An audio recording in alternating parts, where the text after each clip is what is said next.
আমল ছাড়া কবরের জমিনে যাওয়া যাবে না। আমল ছাড়া যদি কবরের জমিনে যাই, আপনার আমার জন্য কবর বড় ভয়ঙ্কর জায়গা হয়ে আছে। কথা বলুন ঠিক কিনা? আমার প্রিয় বন্ধুগণ,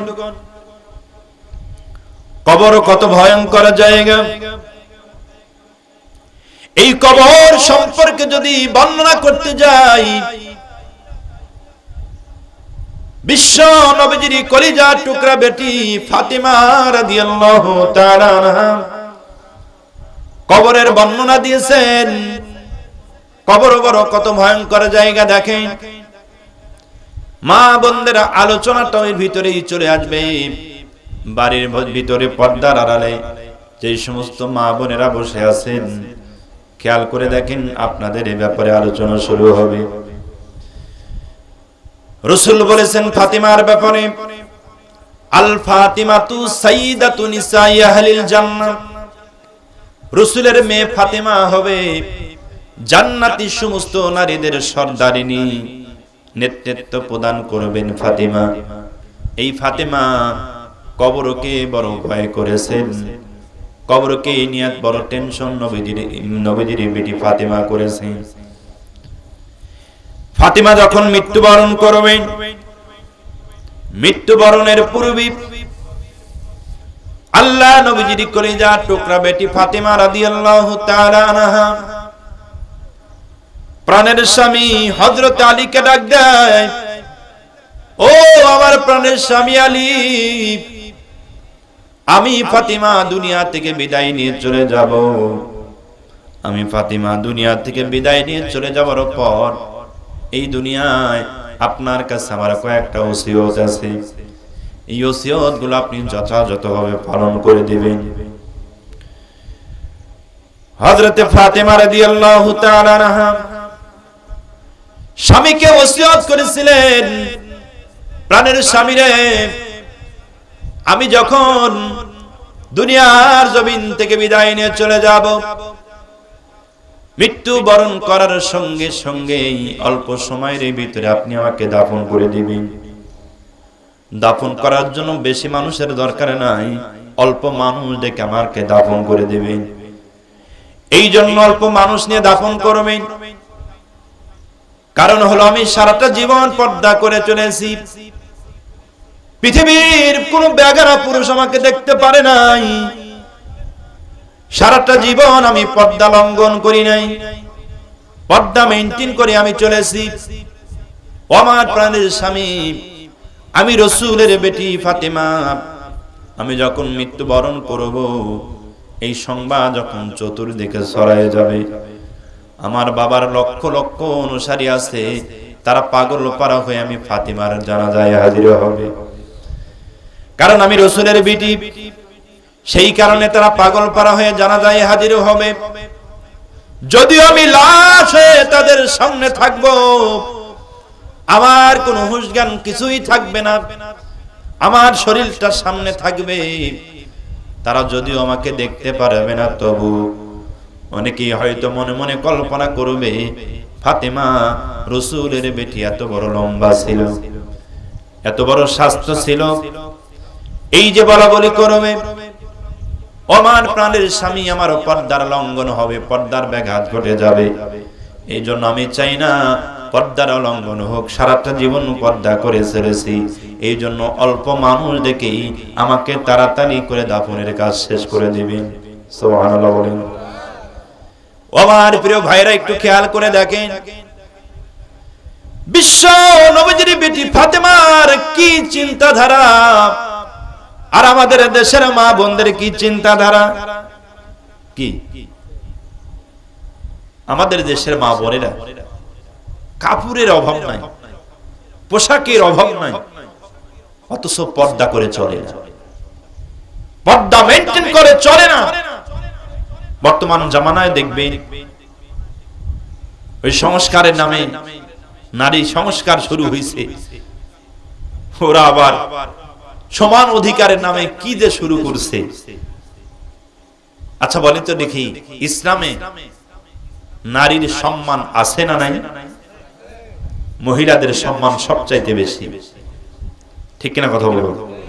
ইসলামে মহিলাদের সম্মান সবচেয়ে বেশি, কারণ রাসূল বলেছেন। কে বলেছেন? রাসূল বলেছেন। আমরা পুরুষ, আমাদের পায়ের নিচে জুতা আছে, আমাদের পায়ের নিচে কিছুই নাই, কিন্তু এই পৃথিবীতে মহিলারা, মা বোনেরা যারা আছেন, মহিলাদের পায়ের নিচে আল্লাহর জান্নাত আল্লাহ পাক ফিট করে দিয়েছেন। জোরে বলুন সুবহানাল্লাহ। মায়েদের পায়ের নিচে আল্লাহর জান্নাত আছে, পুরুষের পায়ের নিচে জুতা ছাড়া কিছুই নেই। সম্মান আছে না নাই? সম্মান আছে। পুরুষের চাইতে মায়েদের সম্মান 3 গুণ বৃদ্ধি করে দিয়েছেন কে? রাসূল বৃদ্ধি করে দিয়েছেন। নবীজির সাহাবী এসে নবীজিকে বললেন, ইয়া রাসূলুল্লাহ, খেদমত করব কার? রাসূল শুনে বিলে সাহাবীকে উত্তর দিচ্ছেন, সাহাবী উম্মুকা, তোমার মা। সাহাবী প্রশ্ন করলেন, সুম্মা মান ইয়া রাসূলুল্লাহ, তারপরে খেদমত করব কার? আল্লাহ রাসূল বললেন, উম্মুকা, তোমার মা। সাহাবী আবার জিজ্ঞাসা করলেন, সুম্মা মান ইয়া রাসূলুল্লাহ, তারপরে খেদমত করব কার? আমার নবীজি বললেন, উম্মুকা, তোমার মা। চতুর্থবার আল্লাহ নবীজির সাহাবী জিজ্ঞাসা করলেন, সুম্মা মান ইয়া রাসূলুল্লাহ, তারপরে খেদমত করব কার?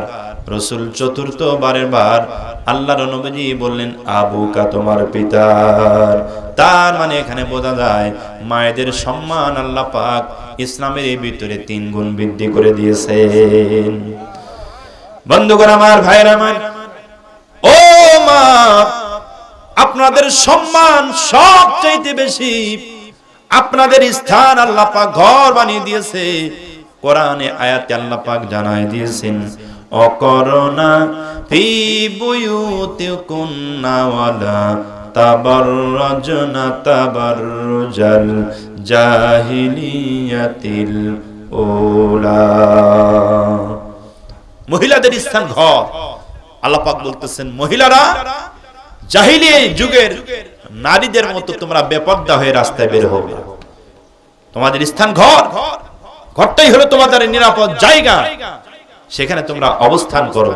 তাই বলি কি ঘর থেকে বের হওয়া যাবে না? হ্যাঁ, ঘর থেকেও বের হওয়া যাবে, তবে ঘরের পরিবেশ মেইনটেইন করে রাস্তায় বের হতে হবে। তার মানে আপনাকে হিজাব মেইনটেইন করতে হবে। ঠিক কিনা কথা বলুন?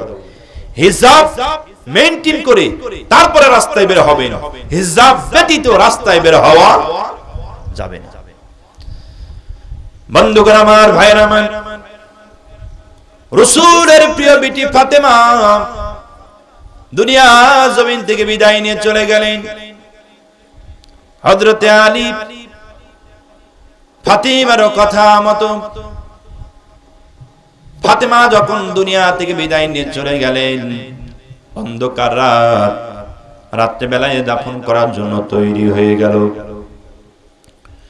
কবরের খোসার দায়িত্ব দিয়ে দিলেন হযরতে আলীর বন্ধু আবু যর গিফারি রাদিয়াল্লাহু তাআলা আনহুর কাছে।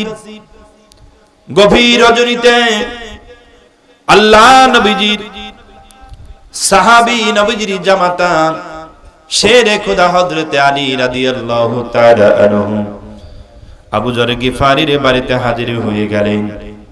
হযরতে আলী আবু যরকে ডাক দিয়ে বলেন, আমার বন্ধু আবু যর, ও আবু যর, আমার ফাতেমা দুনিয়া থেকে বিদায় নিয়ে চলে গেছে। আমার হাসান এবং হুসাইন তারা মায়ের এতিম হয়ে গেছে। আবু যর, তোমাকে একটা দায়িত্ব পালন করতে হবে। সেই দায়িত্বটা হলো ফাতিমার কবরের জন্য তোমাকে একটা দায়িত্ব নিতে হবে। ফাতিমার কবর তুমি খুঁজবে। আবু যর গিফারি রাদিয়াল্লাহু তাআলা আনহু ফাতিমার কবর খোঁজার জন্য তিনি রওনা হয়ে গেলেন। হযরত আলী দিক নির্দেশনা দিয়ে দিলেন, জান্নাতুল বাকির ভিতরে সবুজ কিনারায় সুন্দর করে একটা বাতি টিমটিম করে জ্বলবে। ওই বাতির কাছে গিয়া ফাতিমার কবর তুমি খোঁজা শুরু করে দিবা। আবু যর গিফারি কোদাল কাঁধে নিয়ে জান্নাতুল বাকির দিকে রওনা হয়ে গেল। জান্নাতুল বাকিতে গিয়ে কবর খোঁজা শুরু করে দিয়েছি। কবর খোঁজা যখন শেষ হয়ে গেল, এমন সময় আবু যর গিফারি রাদিয়াল্লাহু তাআলা আনহু কবরের ভিতরে তিনি নেমে পড়লেন। কবরের ভিতরে নামিয়া আবু যর কবরকে ডাক দিয়া বলতেছেন, রে কবর, আজকে তোমার ভিতরে এমন একজন ব্যক্তিকে রেখে যাব। ও কবর, তুমি কি তার পরিচয় জানো?